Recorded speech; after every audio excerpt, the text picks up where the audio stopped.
Okay, welcome everyone, and a warm welcome and a good evening to those of you who are in England. It's the bank holiday weekend. Thank you for giving us some of your time to actually go through our monthly book club. My name is Fahim Shakur and I'm curating tonight's session. I want to welcome the other book club members today, Zubair Patel, Sana Khan, and obviously our special VIP guest today, Shuiab Khan, who is the author of the book that we're discussing today, Five Guys Named Zaika. I want to first of all thank you, Shoaib Bhai, for first of all providing the book to us all. I want to acknowledge that and thank you that from the outset, and also to say that we really enjoyed it and we hope to dissect it and I'll at the same time be kind to you as well with our discussion. That's fine. I hope you can take our modus operandi. We're quite light-hearted, but don't take it too seriously as well. For those of you who are new to the book club, I'm just going to go through some of the actual pointers that we do to actually explain a little bit about the book club. It's something that we've been doing since last year, and it's a way of something trying to also to say that inculcate the actual interest in books for everyone, but also just to for our own reading as well. So there's many reasons why we've been actually doing it, and hopefully we've been learning along the way. The book club consists of Zubair, who's present today, Sana and Mehran, who can't be with us today. And really we have a revolving sort of a system. It's a monthly book club of an hour, and usually the last Sunday of the month. There is a bit of a proviso in that. I think the next one we're changing though due to the Euro 2020, which is delayed to 21. So forgive us, it won't actually be on the end of the month, but usually we try to stick to that sort of a format. It's usually quite a jovial sort of book club, not too serious, but at the same time, we do like to make sure there's no interruptions and no flaming as well. So obviously with any discussion, you can have strong opinions, but it is worthwhile just remembering that, at the end of the day, that this is a book and a lot of work's gone into it. So all disagreements are done respectfully. I think hand on heart, I can say we've not really had any during the course of our book club. We normally can manage quite easily to go through the hour with good wishes and in a good spirit. Good. So a few of the housekeeping rules out of the way. Onto today's book with the author, Shuiab Khan, Five Guys Named Zaika. And for the next few minutes, what I'd like to do is to introduce Shuiab Khan to actually explain more about the book. For those of you who don't know much about Shuiab Khan, obviously came up with the enterprise Asian Image and is a journalist in his own right, and working with the Telegraph in the Lancashire area, and has been writing this book with the interest of his friends and actually the contributions of what they've been saying. But I don't want to give away too much, and I'd like Shuiab Bhai for you to explain more about the book. Okay, it probably was a book there's a story there to tell. I wanted to first of all, set it when it happened. It happened in December 1997, and I wanted to keep it within those first 28 to 32 days. I didn't want to go out of those first month or so. I thought it'd be a lot more interesting if people could see just how an idea began on just a couple of guys sat in a takeaway and then ended up somewhere else, and the journey that these five guys go through to get to the eventual publishing of a newspaper. Because essentially what you do with a newspaper is you start off 1 month, or you start off 1 week, or you start off a day, and you start off with a blank canvas. And then your job is basically to fill that blank canvas with as many words and headlines and ideas that you can. In this particular story, we have a couple of guys, apart from one, nobody actually knows what a newspaper is. Nobody knows what a newspaper entails. Nobody's actually got any idea of what the media is about. And I think through those first 30 days, we find out how they managed to get through certain problems and come out at the end by chance, by managing to publish a newspaper. So that was the first part of what I wanted to get out. The second part is the idea of journalism and the South Asian community and ethnic community. Obviously, there's not enough of us in those fields. And what does one person do when he decides, well, I want to be part of this industry, but I'm not really accepted in that industry at the moment. So maybe we need to do our own little thing, and how people are likely to take you less seriously if you work in that little niche market. So whilst we're going through that story, I was also quite interested to share my ideas about how other people are going through the exact same thing. For example, there's people who do monthly farmers magazines, or there's some guy sat in somewhere in a shed somewhere in south of Cornwall doing a little village newspaper. Nobody really takes the guy seriously. He just does his little thing, and he has his few 5, 10, 15, 20, 30 readers. It could be so many readers. But to those 30 readers, those 40 readers, those 50 readers is very important. They look forward to that one publication. So there's all this little story about all this niche, small, some people might call insignificant publications that have existed over the years.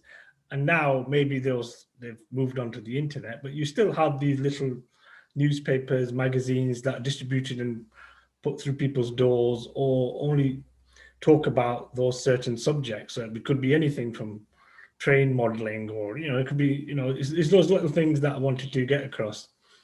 And finally, it was about the idea of a small northern town where we've got a small northern town like Blackburn. At the time, 20 odd years later, it's changed. But within those northern towns, you have small neighborhoods. And then, and anybody who lives in those northern towns will realize that you've also, within those neighborhoods, you've got 2 or 3 streets that differentiate themselves from the 2 or 3 streets down the road. So that's how you know the person from down the road, is because he lives on a certain street and he's living from a certain area. So it could be anywhere. It could be Bradford, Preston, Oldham, Birmingham. So it was about the stories about that small neighborhood, basically taking it down to street levels, from the idea of the town, then into the neighborhood, and then into the streets, and then eventually, into people's homes. So that's where I wanted to tell those little stories that people, when you go to someone's house, the kind of things that people say and people talk about. So I think that when you amalgamate all those 3 things I spoke about, I think there was a storytelling. Obviously, this is exactly how it happened. We've only changed the names, and the characters that are in there do exist. And if anybody wants to meet any of those characters, welcome to introduce you to them. They still exist, and some of them. And we just have a few. I've actually got more boisterous. Yeah, some of those characters have actually got more boisterous. So they do exist, and that's what probably makes our neighborhood and our Blackburn in terms of our story quite unique. But I do think that this story you could have replicated anywhere. It could be anywhere, Luton, Glasgow, and it wasn't necessarily just about trying to publish an Asian newspaper. It was trying to publish any newspaper. So I did want to try getting away from the idea that it always has to be about certain issues about racism, arranged marriages, and some of the usual narratives that are important in our community. But in this particular story, that I didn't think they were the most important things. I think the most important thing was there was a couple of guys who they're not necessarily politically correct all the time. Neither are the characters, but those are what the characters are, and that's how they're going through their lives. And some of them are held back by certain ideals, and some persons, he has issues with racism, and the people who come from Pakistan, he's been here for 10, 15 years. He still feels the host community is still holding him back. The other guy doesn't think that at all. He doesn't think there's, he doesn't have that issue about, he thinks that the host community or his own culture is not held him back. He's just a normal guy, and he's trying to get through to trying to publish a newspaper. Hope that all made sense. Yeah, no, absolutely. I'd like to go to Sana next. Can you give me your thoughts on the book? Hi, everybody watching. Yeah, I think what you said about how niche the market was really resonated with me, because as like a young, quite ambitious, like Asian girl who lives in a town just like that, I'm from Bradford, and I think something that we've realized, especially even on social media, even if it's gone virtual, the world is kind of a little bit similar. It's just not physical anymore. So instead of a newspaper, we have to make our own very niche websites or very niche podcasts, and it resonates on the same sort of topics like arranged marriages and immigration and racism and all that sort of thing. So that was such a beautiful thing about this book. There was just 5 very normal people who had a really good idea, and it manifested into something that really does exist. So it's something like, it reads like something that is too good to be true, but the fact that it exists in real life, it's really inspiring. So I think that was something that resonated with me. And the fact that even if you don't have the biggest audience, the fact that you're chasing a dream and some sort of higher purpose, that was something that was really positive for me as well. And I'm pretty sure the other guys felt the same, that it doesn't matter where you are, what you're doing, you don't have to necessarily be Asian or Muslim or from a northern town or anything. Like, you just have to have something that you love and are passionate about, like the guys in the characters in the story, and you followed it through in such a way, really purposeful. And even though there was a bit of like pushback, even maybe in your own minds, but you still made it through to the end, and it's still going on. So I think that's what's beautiful, that whatever you did, it lasted. So it's just really inspirational, I think, for someone who's a young Muslim, especially like a British Asian, where the narrative surrounding us is quite negative sometimes, even especially within our own communities. So yeah, thank you for that. Zubair, what are your thoughts on the book? What did you make of it? Yeah, first of all, thank you for bringing the book to my attention, and thank you for Shuiab for taking the effort to write this book. But also, I think I would say 3 main themes for me from the book. One is, it's a book of hope. Lots of people have ideas and see things that are wrong in their personal life, their family life, or even the societies of the community they live in. But very few have the courage and the bravery to actually go and make a change and actually make that thing become a reality. And I think the fact that you've managed to do this all those years ago, and from what seems to be done within 35 days or something from inception in Heart and Tender, I believe it was, Yep, to actually publishing the first actual paper, and then to keep that going for so long, I think that's something that a lot of people can probably take hope from, but actually, and be inspired from. Because as sad as it is, obviously, I'm from your hometown, Shuiab, I'm from Blackburn itself. Right. So when I read the book, I loved it because so many things I could read and be like, I know that person possibly, or I know those streets, I know Bromley Street, it's a nightmare, but I know Shearborough better because I grew up there. But I understood that a lot, because you kind of appreciate the challenges that we face sometimes, maybe that aren't maybe faced with somebody maybe in Cambridge or with some from Oxford or someone, for example. So I think one was hope. I was inspired by your bravery, because I mean, with all due respect, to do this at that time must have taken a lot of guts, really. I think I would say. I think to kind of get this going, you did mention it a few times. You did allude to it a few times about, you know, possibly people maybe not being too comfortable with it being published. But I think you stuck with it, and you stuck with your principles, and you went through. And I think that's something that maybe a lot of us should take heart from. That actually things like this, although they can be daunting, and it may be something Miyagi, like for example, doing a magazine on fishing, for example, or whatever. But it can be difficult to kind of get that initial, you know, courage to get things going. So I think that's something that's I took from it. I think the third thing is, I think just the humility from yourselves and from the guys that got it going. The Asian image is a cult icon, as far as I can see. It's a cultural icon for Asians in this country.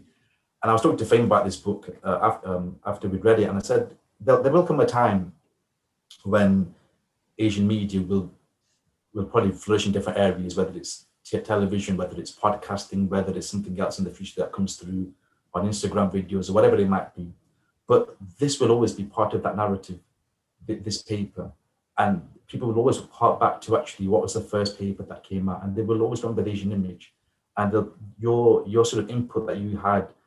And you may well feel as though it was nothing significant at the time, but I think in the future, definitely, I think people will feel as though you set the benchmark and you got the ball rolling. Because if this hadn't happened, I don't think other things that we've seen in our times would have occurred, whether it's seeing somebody on Sky News who's Asian, or whether it's getting other articles in the popular press that are maybe a bit more Asian friendly. So I think those are the 3 main things I took.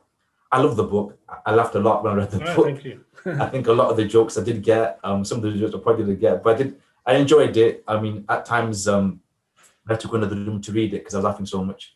But I loved, it was very real. It was very gritty.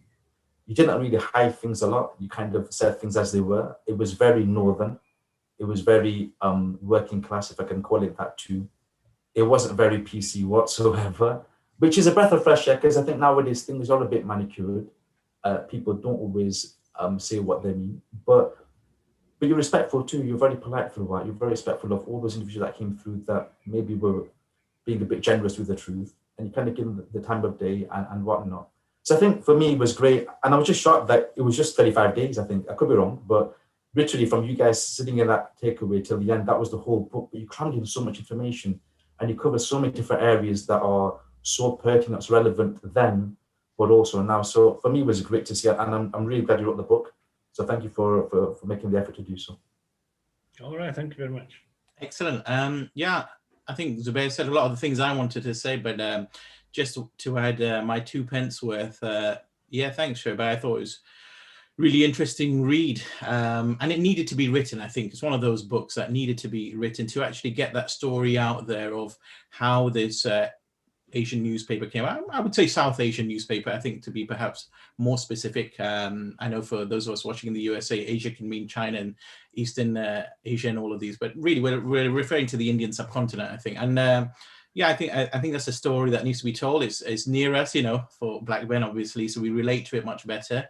And there are actually interesting pieces. We'll come on to that later in the discussion in our favorite passages and things we like, but there's things that actually stay with you for a while that you can think over and mull over. And we had this book for several weeks to read through, so actually there are things that you think about, oh, okay, and you can look at it in different ways. And I think just the whole camaraderie of these guys all together, it's something that Zubair and I can relate to, and I don't know, Salah, if you can relate to that as well, but it was just something else that we found we could relate to, as in, you know, okay, thinking about how this could have been either if we're at university or any group of friends. And I guess that is topical now with the Friends reunion that came on the TV, and how people are talking about how reunions can happen after 2 decades and so on. And in a way, you were kind of retelling that. So to me, it sort of broke that mold, because that's obviously based on 6 white people who are friends, but yours is obviously a group of South Asian men, and how that story could have been done if it was translated to TV and screen and so on. So there were many things, many cogs that were running in my mind when I read this book, but we'll come on to that. I don't want to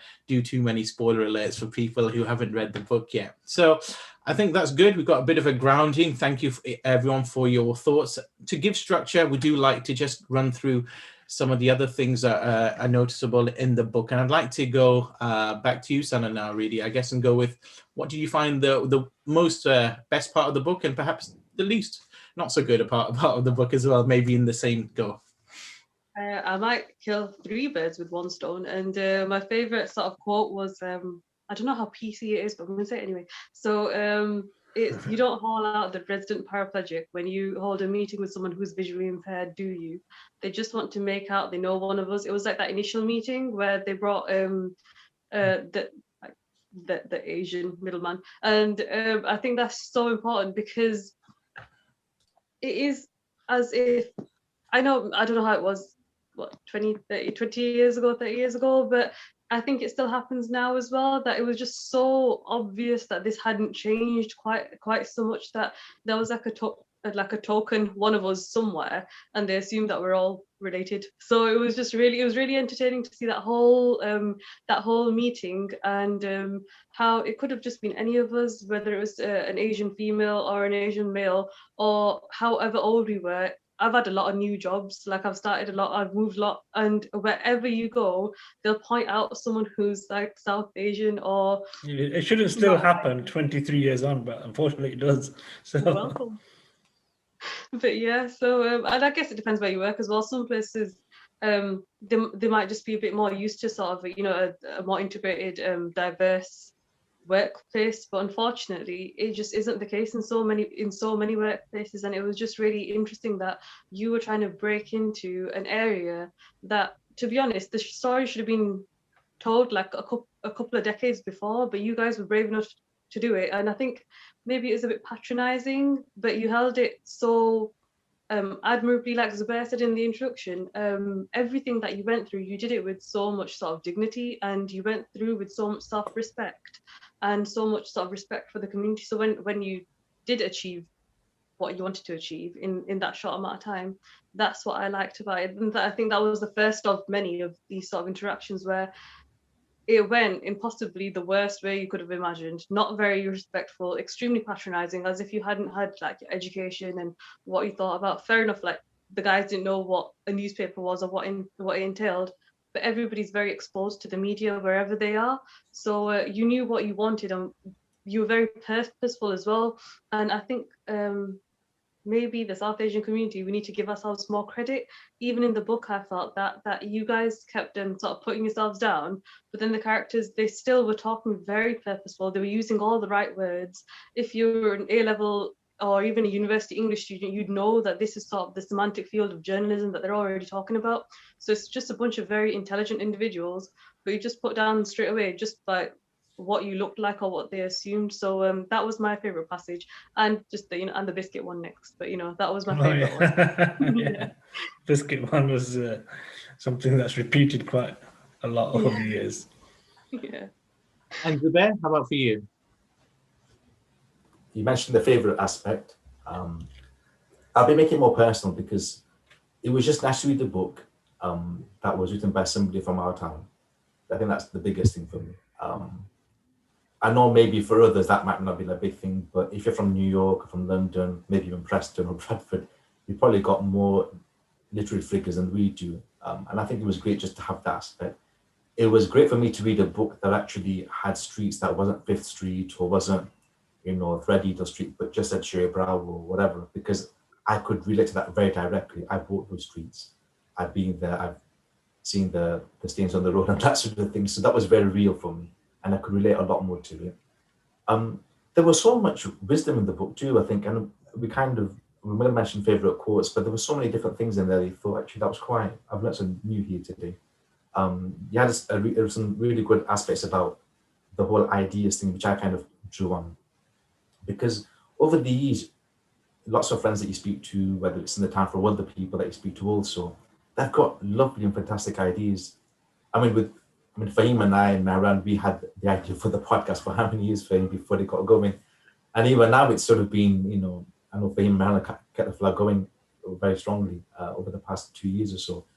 But a lot of people that have genuinely fantastic ideas when you speak to them, but very few ever see the light of day. So I think for me, just to get the behind the scenes view was great. Actually, when people have an idea, how do they make it work? Because you might hear about how Apple came off the ground, how Microsoft worked out, but how did somebody get a business going in a particular town that maybe the infrastructure isn't quite there, or the challenges they face aren't the same as somebody who may face in the Silicon Valley, for example. So to see how something like this and the conversation that you had with your friends and the sort of things you talked about and the thought process you went through and the challenges you faced and how you overcame them was good to see, because it gives you an idea. Actually, if I've got an idea in the future or someone else has got an idea, they might think, well, actually, I might face these challenges because I'm from Blackburn or from Bradford or Preston, and I might have to countenance these issues over time. I think the least sort of aspect of going to be critical, I guess, with these things to always find. I think what would be lovely for me to see was a bit more about how the 5 individuals thereafter came across. So I'd like to see the sequel to it. It came a bit at the end where it doesn't always end up, and everyone sort of flitted away. Yeah. You've obviously stuck by things, and I know one of the colleagues stuck by with it too. It would be good to see, what drove them to leave and for you to hand back, and that idea. That was one thing that I was sort of hoping for. And I think the other thing probably was, and I just mentioned the frame before, was because I see this as your paper as being something that's quite, it's a bit of a cultural icon in many ways. It would be good to have something that maybe wasn't as personable, but maybe a bit more the minutiae about, the intellectual thoughts that you had going and some of the other challenges you faced and actually and how you'd address those, not just for now, but for posterity. Because this book, when I read it, it's really great for now and for people that are from Blackburn or have read the Asian Image and to know what your journey was like and your five friends. But actually, in the future, when people look back at it, I think they might read the book and they'll get an idea. But what else could you have written that you've not in here that may benefit somebody in 30, 40, 50 years' time? So that's my only criticism that I had, that I mentioned to Fame, that it would be good to have seen. I think this book was great, but I think for me it would have been good to have another book or maybe 2 other books to come out of it to kind of maybe look at that aspect. But I'm just being hypercritical, to be quite frank with you. It's hard enough writing this one. Sorry? I mean, I'm a writer and I found it hard writing a book. So, Yeah. I mean, it's not an easy. I've got to give respect to all the people who write the actual full stories. It's not easy. Mhm. So, yeah, we shall see. We shall see about that. Yeah. Shuiab, what did you find the most interesting part of either writing the book or the passage in the book? What did you find in your words? I think it was the thing with the 5 friends was it's quite easy to write the dialogues for me because I'm very good at writing the dialogues. The problems I had was the descriptions and the backgrounds to them. The dialogues is quite easy because if you know 5 people, and in there you'll see myself and Cal, who are the main 2 characters. We've been childhood friends, since about age of 5 when we met at nursery. So we went through everything: school, mosque, and and this, where we were here. So we're still good friends. We're still best of friends. So the dialogue bit was quite easy because that's how we talk, or that's how we talked when we were 24. I mean, obviously we won't talk like that now, but that's how we talked when we were 23 and 24. And same with the character Zaika. We've known him since we were kids, and the other 2 characters. So it's quite easy to do the dialogues for me. The description bit was a bit more difficult because I got to give respect to writers because how they managed to describe how, walking into a room and what description and what the situation is like. But the dialogues, I was quite comfortable writing the dialogues, and especially with the other characters in the book, because once you speak to him on a daily basis, or you speak to him for so many years, you can automatically say, right, he's going to talk like this, he's going to answer the question like this. And there's particularly 1 or 2 characters who are quite off the wall, but that's how they talk. That's interesting. Yes, we'll come to the language. I think neatly leads on to that. Sana, tell us about what you thought about the language used in the book. I mean, I think it's fair to say that there's a fair amount of swearing in the book. I'll say that. And I know the author did tell me about that and pre-warn me. Sana, how did you find the language of the book? I think it's amazing that you got a warning. And not a lot of people get a warning about profanity in books, especially. That's very respectful of you. But no, I didn't really mind it, honestly, because like I said, it's I know Zubair said he was excited to see Blackburn on the map in the book, but like you really could put the story anywhere, and it sounds like you're sat in a university or you're sat in a takeaway in Bradford and everyone around you is talking about an idea and that they're having, and you're right, like loads of people could have the same sort of idea and it just doesn't pan out for whatever reason. So to be honest, the profanity was more like, I don't know if anyone's read, or watch Blood Brothers, the play. That's full of profanity, and they actually use that as like they use it in GCSE. I think my son is actually doing that at GCSE now. Yeah. So that's so full of it. I think that was my first experience of profanity as like a student. But you sort of grow up and you realize that it's just phatic talk. It's just when people are stressed out or when people are really emotional, they use it. Because when the characters are focused in the book, there's not that much there. So I think it's a real testament to how emotionally connected to the project that they felt, whether they wanted to admit it or not, or whether they realized it at the time or not. But I think for me, the profanity, it didn't bother me that much. Maybe that's a good thing, maybe that's a bad thing. You can be the judge of that.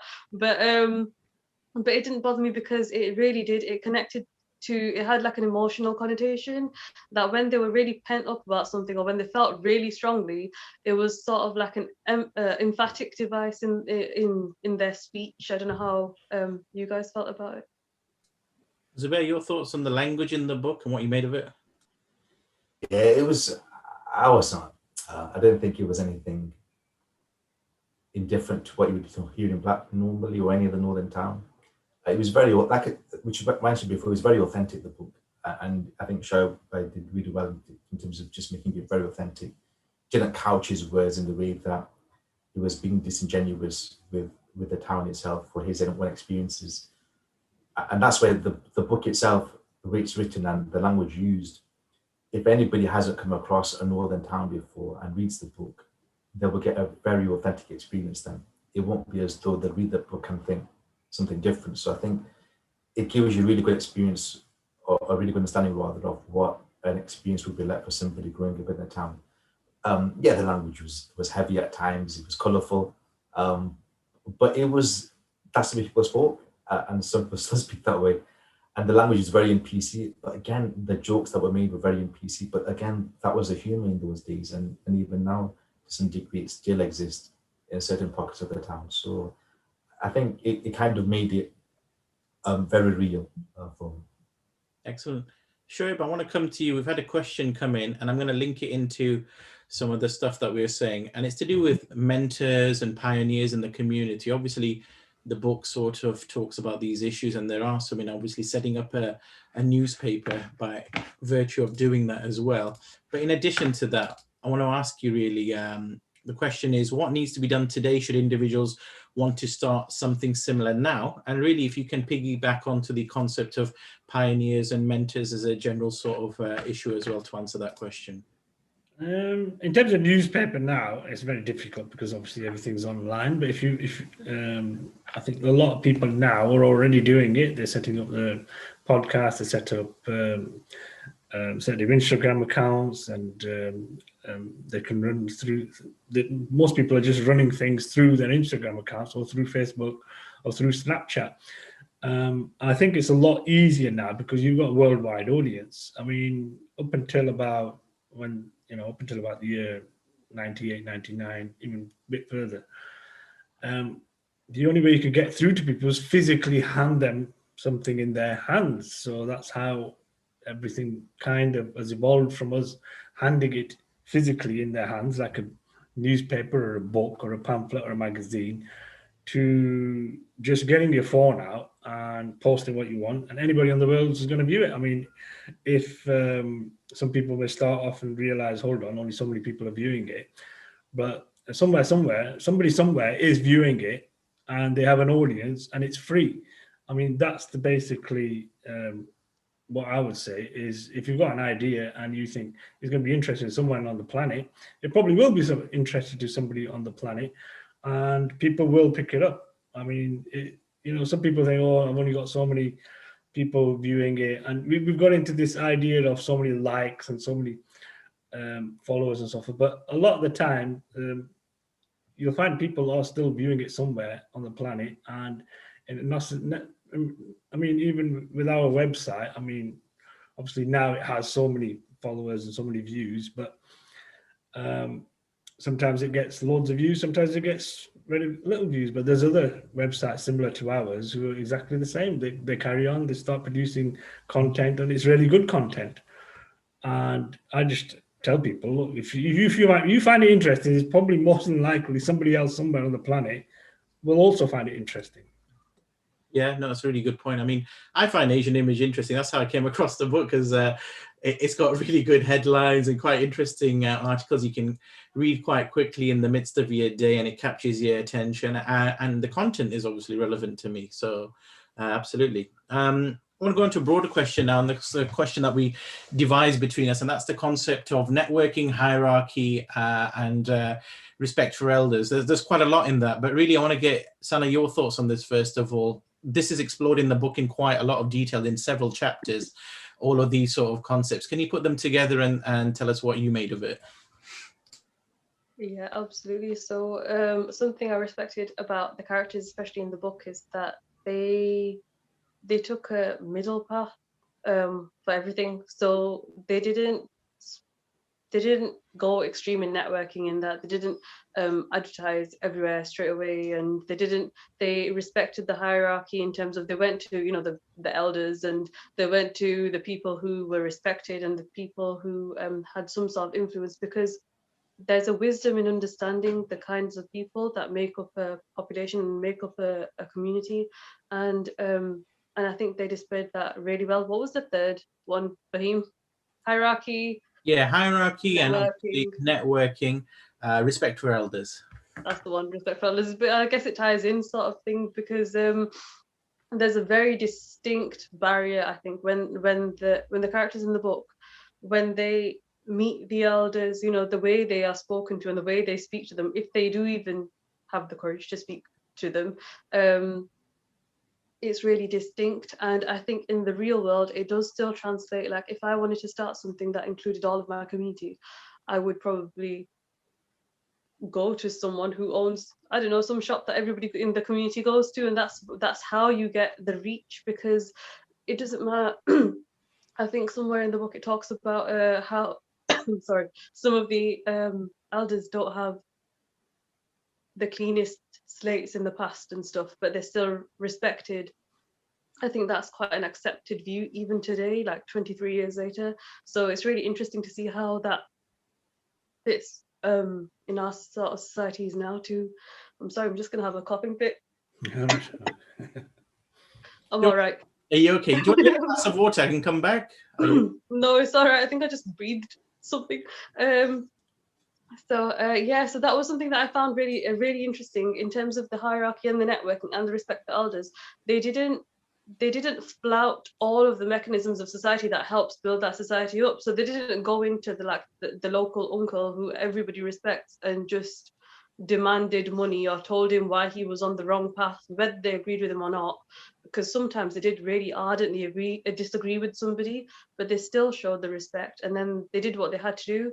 In terms of the networking, they didn't put themselves out there in a way that lowered their own sort of profile. So Asian Image, it's an established organization, and it's a respected newspaper for a reason. It's because they had some sort of dignity in their purpose. So that's what I found really interesting, that they still maintained self-respect. If it didn't work out for whatever reason, they couldn't go back and say, you know, they wouldn't have had any regrets, I would hope, because they took, it's a very, I guess maybe that's a bit of a Muslim thing as well. They took a very middle path through everything. So they didn't go over the top and they didn't just leave anything out. They did the networking, they respected the hierarchy, and they did respect the elders as well, you know, all the way through. They did it in, but I guess we would call it the right way. They did it in the best way possible, I think. I don't know how you feel about that, Zubair. Zubair, what's your thoughts on hierarchy, networking, and respect for elders, a revolving theme of the book? I don't know. I read it a bit differently, I think, from Sana probably, because the impression I was getting was that Shuiab and his friends were respectful of all the elders and whatnot, but they had a level of understanding and criticism which was appropriate to the actions that were there. So they understood what the realities of the situation that we were in, but knew when things were right and when things were wrong. And it was very clear that they had that moral compass quite clearly there. And now and again, you mentioned the book that maybe certain individuals felt as though you had to consult them and that you couldn't get anything off the ground unless they were on your side and they were backing you. But the impression I was getting was that maybe you weren't too bothered about certain people supporting you or not, as long as you felt it was the right thing to do and you were true to your convictions. So that was my impression that I got. Because there were lots of times when individual elders or business people, etc., did quite inappropriate things. And you mentioned it, and you flagged it up a few times. But at the same time, you listened to their wisdom and their advice, but you never kind of went out of your way to say, well, whatever you want, Jaja, whatever you want, I'll do, and I'll play with you, and I'll whatever you say, I'll dance to your tune. But you stuck to your guns and stuck to what you felt was the right thing to do. It actually resonated with me a little bit because I was speaking to another friend recently, and I know there's been others. There was an individual that's maybe trying to get a thing off their ground, and he kind of consulted certain people about it. And he was saying at the time that when he was consulting them, they said, "Thank you for coming to speak to us. We're glad that you came to speak to us beforehand, before you got the project going." And it made me think about your journey in terms of how you got your progress and your sort of paper off the ground. So no, I could be wrong, Shuiab, but the impression I got was that you thought quite strongly, and your friends thought strongly about what should be in the paper. You consulted individuals and certain people and asked for advice, but you never went out of your way to kind of say to people, "I'll dance to your tune, I'll do what you say, I won't paraphrase what you said there, but you said certain words about whatever. But those sort of things, and you mentioned was quite clean in the book a few times. It was a bit of both, to be honest. I mean, you find yourself in a place where you have to speak to certain people because you're advised to do that, but at the same time, you don't really. I mean, it's probably just people who were born in the 70s and 80s probably brought up that way. I mean, I'd say a lot. We give criticism to a lot of youngsters even now, even people under the age of 30 and 25, and criticize them saying, "Oh, they don't respect the elders as much." But there's still that thing in our community which I think isn't replicated elsewhere in other communities, and it's quite proud to be. I think it's quite proud to have that quality in our community. That regardless, I mean, I've been to people's houses, even the young kids I see, they still have this thing about elders, in their own community, and I think it's quite proud quality to have in our community. And I don't think many communities, we don't shout about that enough.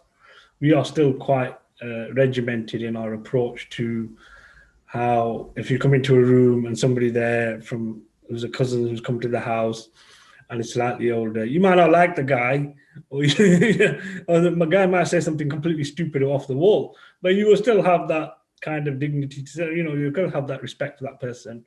And that's probably just because of the way people are brought up. And that's still the fact in many places I go to. I mean, I know we criticize our youngsters aren't as respectful, but I still think they are. I mean, I go to some places. I mean, sometimes a guy might not like me. Might be an 18, 19-year-old. He might not like what I wrote the day before on the website or something. But you still have that respect to say, look, I ain't going to say anything because my dad might later on say, you shouldn't have talked like that to somebody who's older than you. I think you mentioned, I was going to ask this before, but I'll ask you if that's all right. But when you do write something that maybe, because you mentioned the book a few times about certain taboo subjects and not approaching them and being careful about upsetting certain groups, but I'm sure over the years that's happened. How do you address that issue whilst being true to what you want to achieve in terms of telling the story as it is? Is it a case of next time you kind of don't do that, or you still go ahead and write about the same or similar issue again? I mean, a lot of the time, a lot of the time the approach we always took at the beginning, and I still take now, is I'm not the master of everything. I'm not the most knowledgeable person on every subject. So if somebody comes to me and if I realize that I've done something wrong, or I realize that something could have been amended in certain ways, I'll do it. But if certain times, if I think something's correct and I think that maybe we did take the right decision, then I'll stick to my guns. But a lot of the time, it is the biggest things you have with a newspaper like ours is religion and racism and cultural issues. Those are three things that kind of. But religion is the hardest thing. And within religion, you have so many little arguments here and there, as you've seen. I think we mentioned a few in the book. But at that time, you have to admit to yourself, look, you're not the most knowledgeable person on the planet. I think sometimes journalists have this issue. We don't like to say sorry, or we don't like to admit we are wrong. But if you are wrong, you are wrong. If you print something that's incorrect, you're incorrect. So I've always taken that approach. And if I'm not the most knowledgeable person on a subject, I'll make sure before I print something that I've spoke to 2 or 3 people who've told me conflicting views, and then I'll make the decision. Sometimes I think we just think that, I already know I'm the journalist. I don't know, I'll print and then I'll go away and, I'll think about it later. But a lot of we don't realize that what we print will have a major effect on a business or that individual or that mosque or that person. So you have to think about these things before you print anything.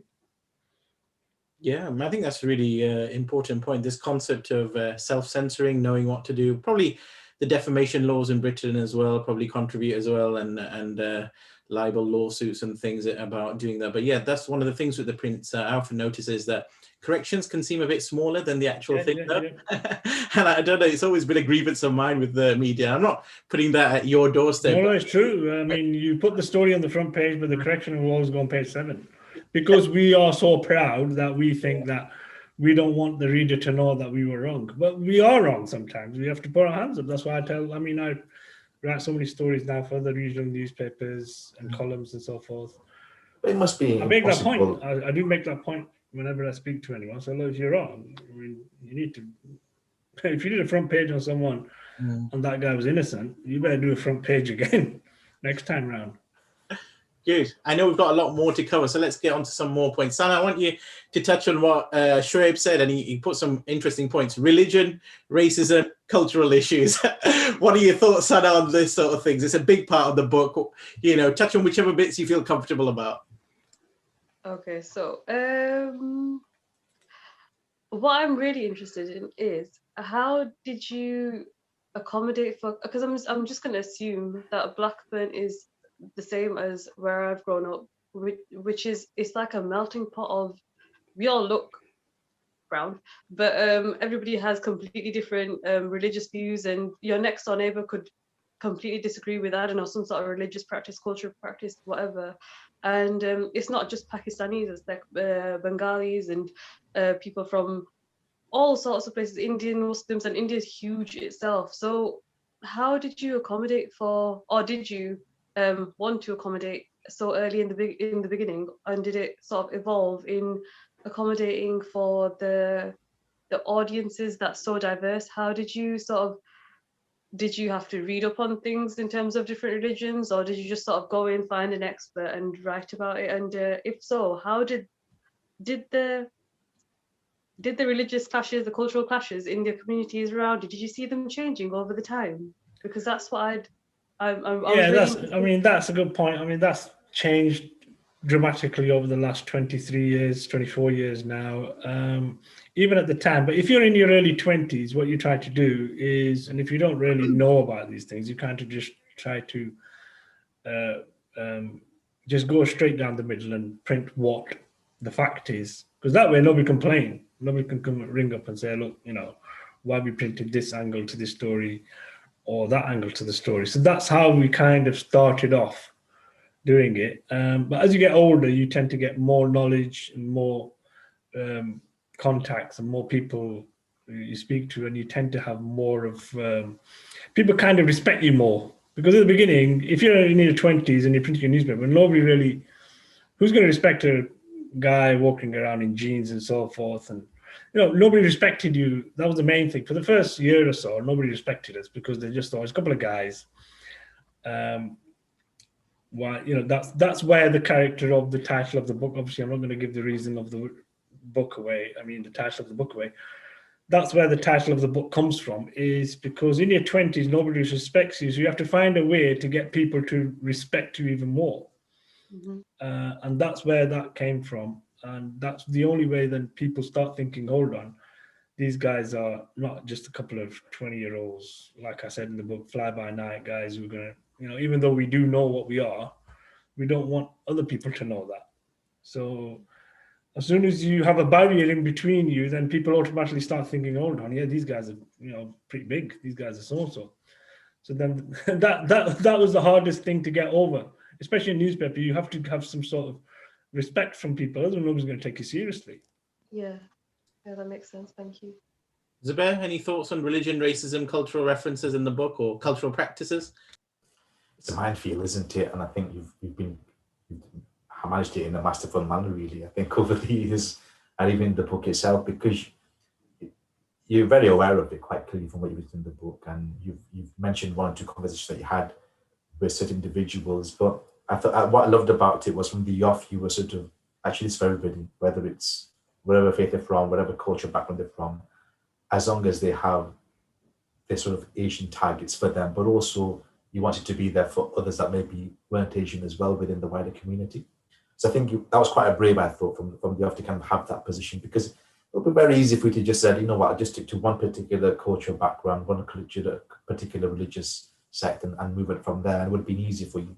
But I think to kind of go out there from the off and do that must have been quite difficult to do. And again, because the impression I got was that the guys that said it were quite monolithic, you were quite of the same cultural background, same religious background. So then to kind of go from there to actually being diverse from the off must have been quite difficult for you. But I think what you said there is right. You've been quite careful about treading the path over the years, but you've still mentioned things in your paper over the years too that are talked about, that are difficult to address. Some are obviously fair enough easy, but others have been a bit more challenging. But you've not shied away from it, which I can imagine would have been easy. And I don't know how you managed that, to be quite honest with you, but you've done it. Thank you. Excellent, good. Shuaib, I want to come back to another big theme of the book, and that's the concept of friendship. I think it's really explored in many different ways. Obviously, you got these 5 guys named Zaika, and I wanted to give it away, but you're not going to let me give away how that comes back. That's fine. It took me up to page 19 to work out how the actual went along. But in terms of friendship, Shuaib, what did you want the reader to get out of this in terms of friendship? And is this an accurate reflection of that friendship group? I guess, are you still on talking terms with all of them? I'm still talking terms with everybody. I mean, we're very good friends. I mean, someone we talk to not as much as we should, but myself and Cal, we talk about more or less every other day. We're still good friends. The others, you might not talk to somebody for 3 weeks, 4 weeks, but he's still your friend. I mean, that group has obviously grown. But what I want to say about friendship is when people talk about friendship, it isn't always pretty.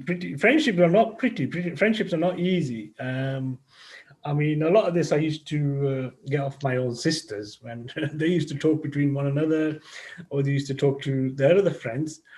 And they used to be arguing one day, but the next day they were best friends again. So the argument was part of the friendship. It's not just about how everything's hunky-dory, everybody's nice to one another all the time. You're my best friend. It isn't like that at all. It's never been like that with me. You do have arguments with friends. You have constant arguments with friends over issues. It could be anything.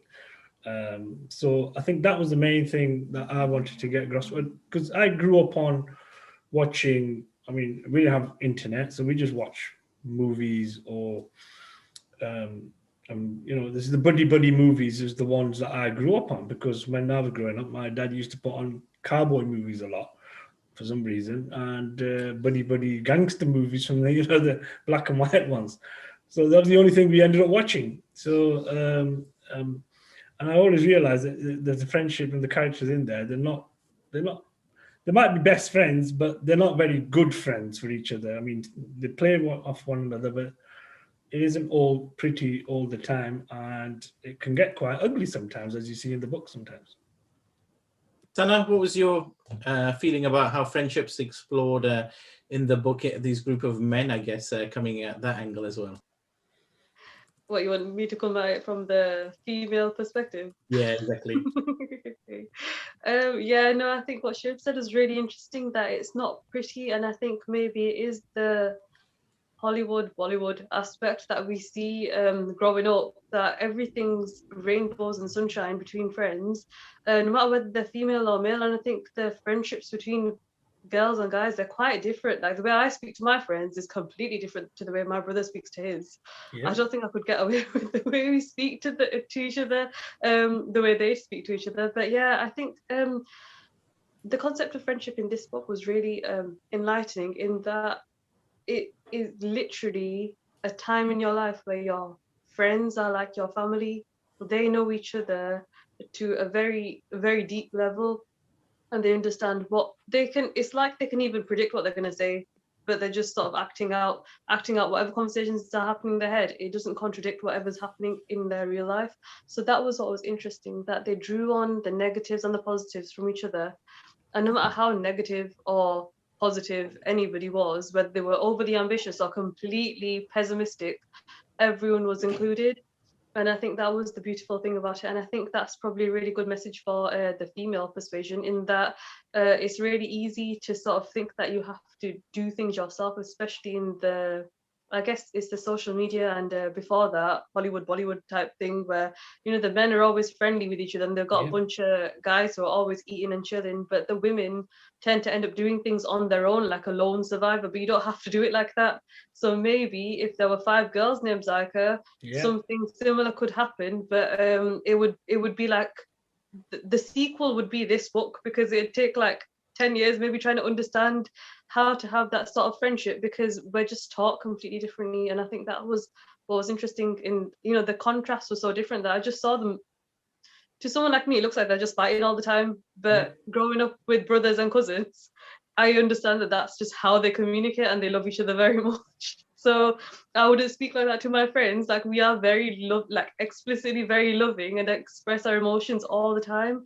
But they sort of cover for each other very beautifully as well, the males in the book. So that was interesting to me in terms of like the contrast between male and female friendship.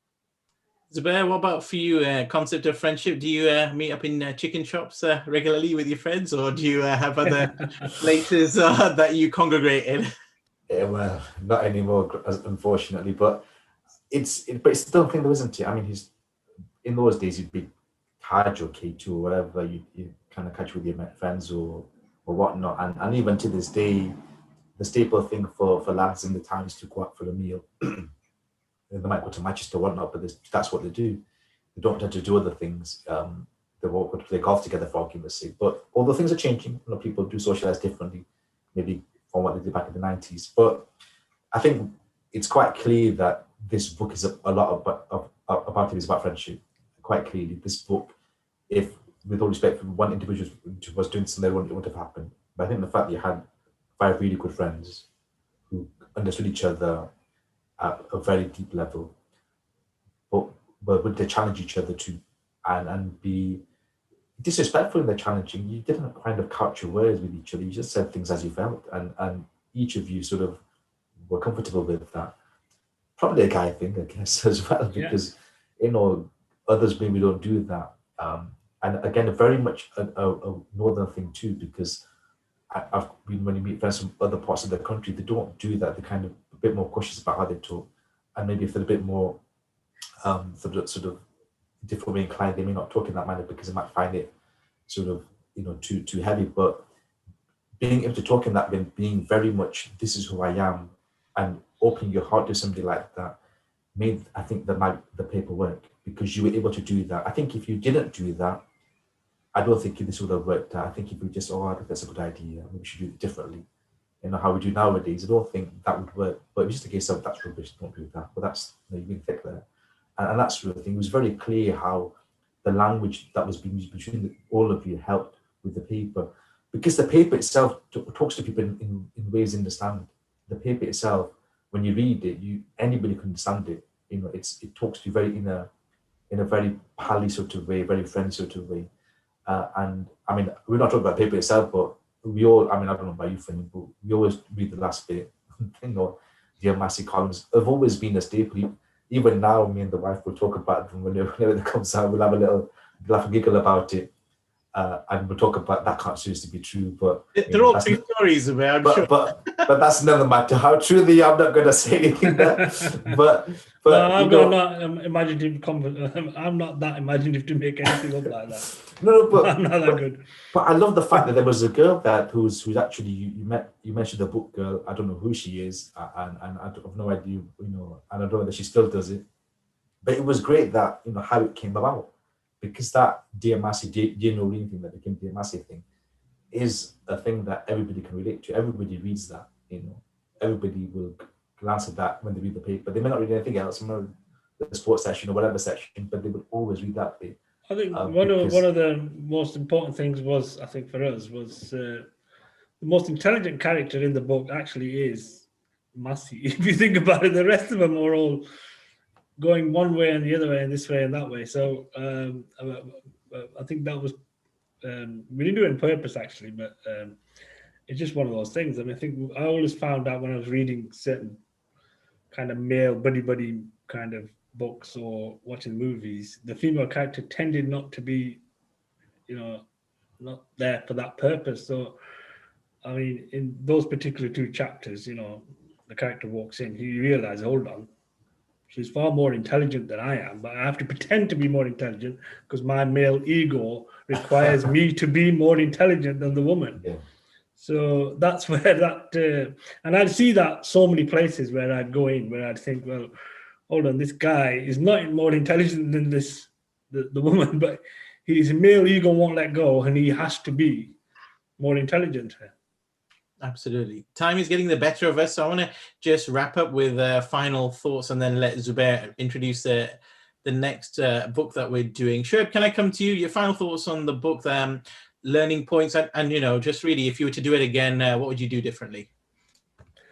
Probably more time, actually, to be honest. I mean, I only started writing it last March because of lockdown, and the ideas were all there, the characters all there, but only started writing it in March. I mean, we were looking to get it out end of the year, but then we decided to go into 2021, probably a bit more time, and I think we'll probably have a lot more people read it beforehand, because I kind of just did it like we did the newspaper. We just put it together and we put it out there, which not necessarily is a good idea when it comes to modern book publishing. It doesn't work like that. I know it doesn't work like that. But at the time in 1997, we just put it all together, put it out there. But now it's probably, I would probably take a bit more time. But then the whole fun of it kind of goes then, you see, maybe. Yeah, no, that's an interesting concept of just putting out there. I'm quite a big fan of that myself as a better those of just getting things out there and see what happens. Yeah, and see what happens. Because we were going to talk about obviously Asian, stuff like Given Squishes, seeing the TV and how that maybe gets to the book. We've not done that, but could you see this becoming a TV production? Would you be people have spoken to me about it. I was going to ask who's going to play you in the film. I have no idea. We'll see whoever picks it up. But there's obviously a story there. The characters are very good, and I mean, I did like. I mean, two of the favorite characters. Obviously, they're the guys in the book, but the yin and yang character, the twins, whereby one wants you to do certain things one way and one person. That's basically a lot of issues a lot of people in the South Asian community have, where they have this clash whereby there's two separate types of opinions always pressing down on either side of their heads. And it's either you go one way or either you go the other way. So that was kind of, I enjoyed writing those. Sana, your final thoughts and things you learned from the book you'll remember over the next days, weeks and months to go? My final thoughts, I like the best. I'm really grateful that it's written. Thank you so much, because we didn't have, I think Fahim and I were talking about books that are similar, like sort of South Asian or Muslim books. And this is the first one that I've seen that's it's not their Asianness or their Muslimness or their wherever they're from is not the center of it. You could lift it and put it to any sort of kind of person. Anybody could read it and be like, well, I can adapt that to my life. So I hope that it starts, I hope, and I'm pretty sure it will inspire a whole new generation or generations of people writing about their experiences, but not centering on the one thing that makes them different rather than what unites us as people. Hopefully it starts something like that. And what I remember for the rest of my life is just as you said, if you're ambitious or if you have a tiny little idea, whoever it applies to or whoever can relate to it, just get it out there, and you never know who you might inspire. Yeah, true. Thanks. If you can give your closing remarks and then briefly introduce the book for next time as well. Yeah, okay. So final comments, just thank you again, Shuiab, for writing the book. I mentioned many positive things about it, and I think we could probably go on for a lot longer. Unfortunately, time is against us, although I think we could probably speak about this for a lot longer than we have. But I'm hoping for some further sequels, and I'm glad they've got the book off the ground, and I'm hoping to see a TV production at some stage. Because I'm not sure who's going to play you, but will hopefully be somebody that you're kind of keen on. We've actually, for next month, when you're ready, it's sort of tangential with regards to Asian issues, I guess you could say, in terms of Asian health issue, which is a big one at this moment in time, which is diabetes, which is an epidemic of some description, I would argue, amongst our community, but also in the wider communities throughout the world as well. So Professor Taylor from Newcastle, who has kindly written this book and devised a Newcastle program a few years ago, showing conclusive evidence of reversing type 2 diabetes. So he's written this book, which is hot off the press, I believe, just written a few months ago.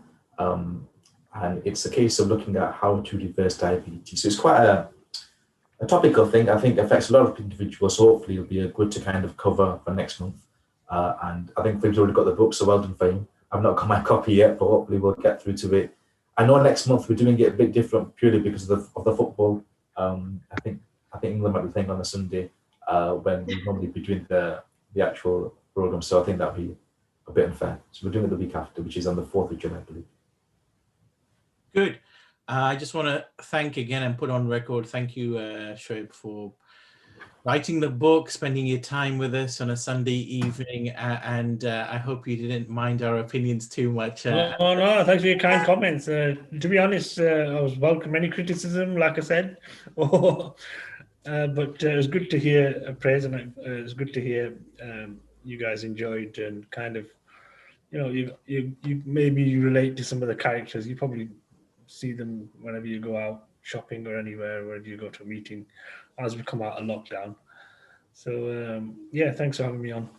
Pleasure, and big thanks to Sana and to Zubair as usual for your thoughts and reflections. I really enjoyed it, and I hope you did as well. Thank you, everyone, and a good evening to everyone.